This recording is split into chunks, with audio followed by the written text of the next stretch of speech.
IPL 2023 की trade window और mini auction को लेकर के हमने पिछले वीडियो में ही सभी टीमों के प्रोबेबल रिलीज प्लेयर्स की लिस्ट एक बनाई थी और उसके तुरंत बाद ही जैसे वो वीडियो करके हम उठे थोड़ी देर बाद ही नए प्लेयर्स की अपडेट आ गई। अब आईपीएल 2023 का कारवा ऐसे ही बढ़ता रहेगा और रोज हमें इसी तरीके की नई अपडेट्स देखने को मिलेंगे। लेकिन आज इस वीडियो में हम 4 ऐसे प्लेयर्स की बात करने वाले हैं जो कि आईपीएल 2023 से पहले अपनी टीम के द्वारा रिलीज किए जा सकते हैं, ऐसी खबर निकल करके आ रही है।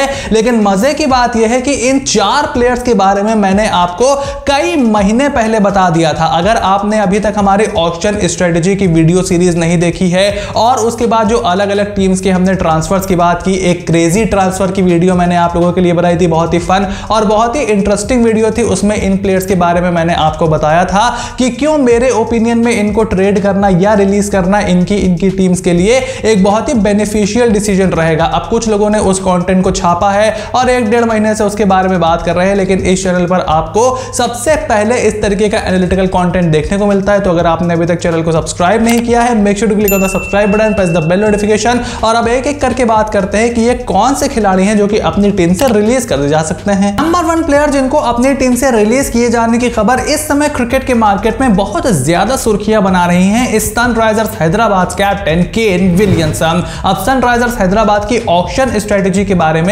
मैंने आपको आईपीएल 2022 के खत्म होने के तकरीबन 1 हफ्ते के अंदर ही वो वीडियो हमने की थी, उसमें मैंने आपको बताया था कि 14 करोड़ रुपए केन विलियमसन को देना एक तो कोई बहुत ही स्मार्ट डिसीजन नहीं था। अब केन विलियमसन की हाल फिलहाल में फॉर्म बहुत ज्यादा खराब रही है, लेकिन इसका मतलब ये नहीं कि वो टी20 के प्लेयर खराब है। इनफैक्ट सनराइजर्स हैदराबाद के लिए कभी कभी नंबर 4 पर आकर के उन्होंने बहुत अच्छी इनिंग्स खेली है। आईपीएल 2020 याद करिए जो यूएई में हुआ था, वहां पर केन विलियमसन ने कमाल की इनिंग खेली थी, लेकिन हाल फिलहाल में उनका फॉर्म बहुत ज्यादा अच्छा नहीं रहा है। पिछले साल 100 का स्ट्राइक रेट भी पार वो नहीं कर पाए थे और टीम के खराब परफॉर्मेंस की वही एक वजह थी। लेकिन उसके साथ साथ वो कोई इतना बड़ा ब्रांड वैल्यू लेकर भी नहीं आते हैं कि आप उनपे 14 करोड़ रुपए अपने ब्लॉक कर दो। उसकी वजह से आप ग्लेन फिलिप्स जैसे खिलाड़ियों को भी नहीं खिला पाते हो जो कि बेंच पर बैठे रहते हैं। और जिस तरीके का परफॉर्मेंस ग्लेन फिलिप्स ने अभी वर्ल्ड टी20 में दिया है, अब समय आ गया है कि उनको आईपीएल में कंसिस्टेंट मौके दिए जाएं और देखा जाए कि इंडियन कंडीशंस में वो किस तरीके का खेल दिखा सकते हैं। हो सकता है आईपीएल 2023 की मिनी ऑक्शन में केन विलियमसन को सस्ते दाम पर खरीदा जाए। अभी फिलहाल ये सब खबरें ही हैं, इसकी कोई ऑफिशियल कंफर्मेशन निकल करके नहीं आई है। लेकिन अगर केन विलियमसन को नहीं रिलीज करती है सनराइजर्स हैदराबाद तो ये उनके लिए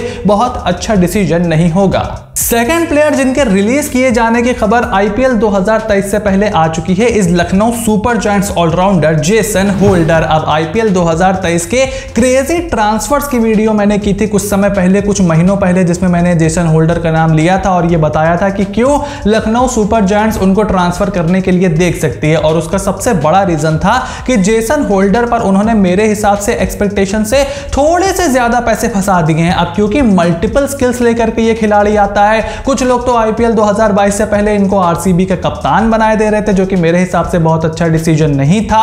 लेकिन जेसन होल्डर को अगर लखनऊ सुपर जायंट्स रिलीज करती है तो इसके 2 प्रीमियम रीजन होंगे। या तो वो कोई और ऑलराउंडर को टारगेट करना चाहते हैं जैसे सैम करन, बेन स्टोक्स या फिर कैमरन ग्रीन, अगर वो ऑक्शन में आते हैं। अब क्या 8.25 पौने 9 करोड़ में ये ऑलराउंडर्स उनको मिलेंगे? मुझे ऐसा बिल्कुल भी नहीं लगता। इनफैक्ट मिनी ऑक्शन में हमने देखा है कि झाय रिचर्डसन जैसे खिलाड़ी भी 15-15 करोड़ रुपए लेकर के चले जाते हैं। तो क्या आप 8.25 करोड़ फ्री करा के किसी ऐसे प्लेयर को ले सकते हो? इसके चांसेस बहुत ही कम दिखाई पड़ते हैं। अगर आप उनको प्लेइंग 11 में कंसिस्टेंट मौका नहीं भी देते तो भी मेरे हिसाब से इंजरी प्रोन मार्कस स्टोइनिस के एक ठीक ठाक रिप्लेसमेंट वो हो सकते हैं। लेकिन काइल मेयर्स ऑलरेडी वहां पर हैं जो कि टॉप ऑर्डर में बल्लेबाजी करते हैं, तो एक मल्टीपल डिसीजन हो सकता है लखनऊ सुपर जायंट्स के लिए। उनको रोके रखने के भी कुछ फायदे हो सकते हैं और उनको छोड़ देने के भी कुछ फायदे हो सकते हैं। लेकिन जहां तक फास्ट बॉलिंग ऑलराउंडर की बात है, हो सकता है दसन शानका जैसे खिलाड़ी की तरफ वो देखे, लेकिन उससे ज्यादा पोटेंशियल मेरे हिसाब से जेसन होल्डर के पास है। बैटिंग ऑर्डर में उनकी पोजीशंस को बहुत ज्यादा फ्लक्चुएट किया गया मेरे हिसाब से, और बॉलिंग में उनसे डेथ ओवर्स में गेंदबाजी करवाई गई जो कि उनकी बहुत बड़ी स्ट्रेंथ नहीं है। चेन्नई सुपर किंग्स जैसी टीम जरूर इन्वेस्ट कर सकती है जेसन होल्डर में, लेकिन खबरें ये निकल करके आ रही हैं कि वो ऑलरेडी सैम करन के पीछे भागने वाले हैं। अब क्या Lucknow Super giants Jason holder को रिलीज करती है और इसके क्या डिसीजन, क्या इंपैक्ट पड़ेगा उनके ऊपर, ये जरूर देखने वाली बात होगी।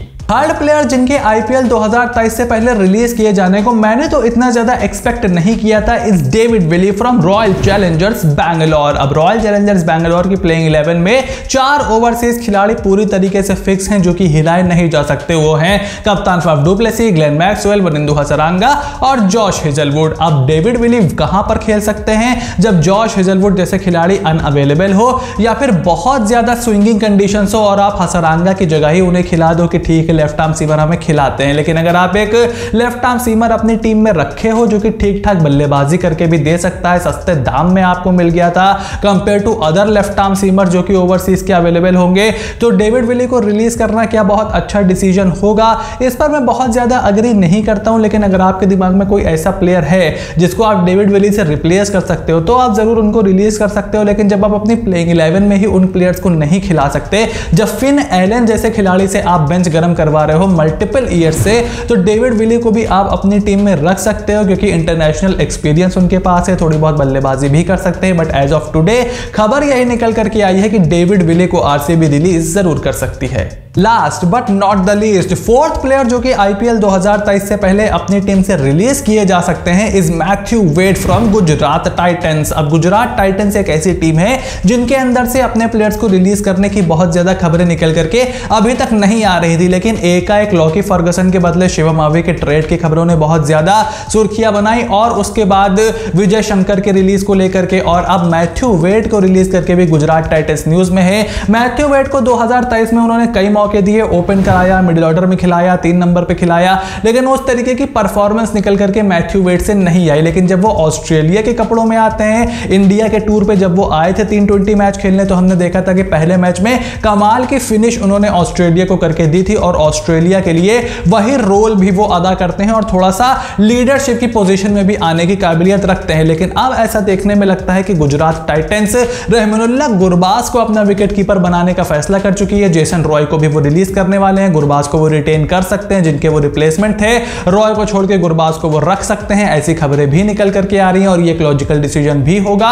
लेकिन उसके साथ साथ मैथ्यू वेड को रिलीज करके क्या किसी और ओवरसीज विकेट कीपर को वो टारगेट करेंगे, ये जरूर देखने वाली बात होगी। और उसके साथ साथ अगर आपने मैथ्यू वेड को रिलीज करना ही है तो कि मेरे हिसाब से एक फिनिशर की भूमिका वो गुजरात टाइटंस में निभा सकते थे, उसकी जगह प्लान क्या होगा गुजरात टाइटंस का, ये देखना भी बहुत इंटरेस्टिंग होगा।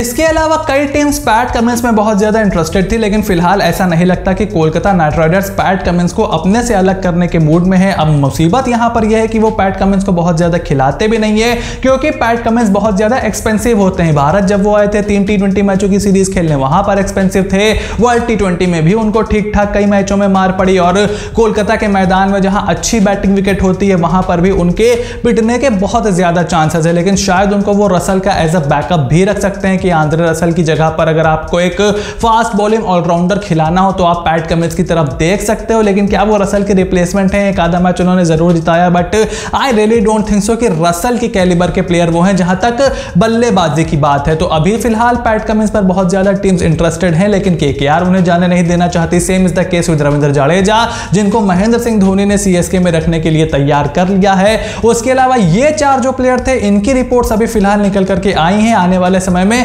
और भी ज्यादा रिपोर्ट्स निकल करके आएंगी और जल्द ही हमें आईपीएल के रिटेन प्लेयर्स लिस्ट भी देखने को मिलेगी। खबर है कि 23 दिसंबर को कोची में आईपीएल का मिनी ऑक्शन भी होने वाला है, तो उससे पहले सभी टीमों के target players, target fast bowler, spinner, सबकी एक प्रॉपर वीडियो सीरीज आपको इस चैनल पर देखने को मिलेगी। तो अगर आपने अभी तक चैनल को सब्सक्राइब नहीं किया है, make sure to click on the subscribe button, press the bell notification, become part of the family, क्योंकि जो अब आईपीएल के मिनी ऑक्शन और ट्रेड विंडो को लेकर के खबरें आ रही हैं उसका एनालिटिकल कंटेंट हमने महीनों पहले ही इस चैनल पर अपडेट कर दिया था और मेरा काम यही है आपको अच्छी एनालिसिस देकर क्रिकेट के बारे में और ज्यादा एजुकेट करना, ताकि आप इस गेम को और ज्यादा एंजॉय कर सको। So you have to stay tune for everything that is coming your way and I will see you soon in the next video.